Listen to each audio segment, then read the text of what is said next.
നോഹയുടെ നാളിൽ സംഭവിച്ചതുപോലെ മനുഷ്യപുത്രൻ്റെ നാളിൽ സംഭവിക്കും എന്ന് യേശുക്രിസ്തു മുന്നറിയിപ്പ് നൽകി. ഈ തലമുറയ്ക്ക് വരാനിരിക്കുന്ന വിപത്തിനെക്കുറിച്ചാണ്, അഥവാ സംഭവിച്ചുകൊണ്ടിരിക്കുന്ന വിപത്തുകളെക്കുറിച്ചും. നോഹയുടെ കാലത്ത് എന്താണ് സംഭവിച്ചത്?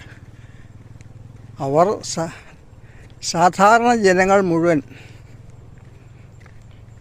വിറ്റും നട്ടും പണിതും വിവാഹം കഴിച്ചും വിവാഹത്തിന് കൊടുത്തും പോന്നു എന്ന് പറഞ്ഞാൽ അവർ അവരുടേതായ ഉപജീവന കാര്യങ്ങൾ ചിട്ടയായി നടത്തിപ്പോന്നു. ഭക്ഷണത്തിന് വേണ്ടി വിതയ്ക്കുകയും കൊയ്യുകയും അത് ഉൽപ്പന്നങ്ങൾ വിൽക്കുകയും വീടുകൾ വെക്കുകയും കല്യാണം കഴിക്കുകയും അന്നത്തെ കാലഘട്ടത്തിൽ നടത്താവുന്ന രീതിയിൽ അവർ ദൈനംദിന കാര്യങ്ങളിൽ ഏർപ്പെട്ട് പറ്റാവുന്ന രീതിയിൽ ജീവിച്ചു പോന്നു. എന്നാൽ സംഭവിച്ചതെന്താണ്?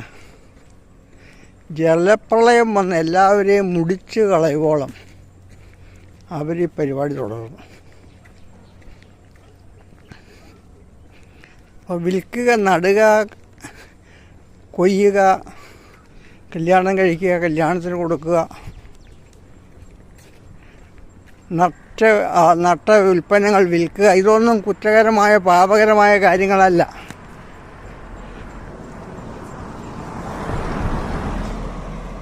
ഈ കാര്യങ്ങൾ നോഹയും ചെയ്തതാണ്.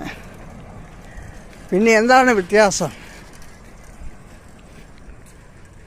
ഇങ്ങനെ ദൈനംദിന കൃത്യങ്ങളിൽ ഏർപ്പെടുമ്പോൾ തന്നെ മനുഷ്യൻ്റെ ജീവിതം കേവലം എങ്ങനെയെങ്കിലും ജീവിച്ച്, അല്ല കുറച്ചുകൂടെ നന്നായിട്ട് ജീവിച്ച് കാശുണ്ടാക്കി വിദേശത്ത് പോയി സുഖകരമായി ജീവിച്ച് മക്കളെ നല്ല നിലയിലെത്തിച്ച്, ഇത് മാത്രമല്ല.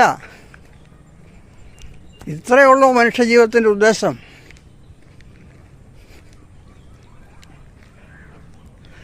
എൻ്റെയൊക്കെ അപ്പൻ്റെ വല്യപ്പൻ്റെ കാലഘട്ടത്തിൽ, അതായത് ഞാൻ ജനിക്കുന്നതിന് മുമ്പുള്ള കാലഘട്ടത്തിൽ, അവരുടെ ചെറുപ്പകാലത്തു നിന്നാണ് ഉദ്ദേശിച്ചത്.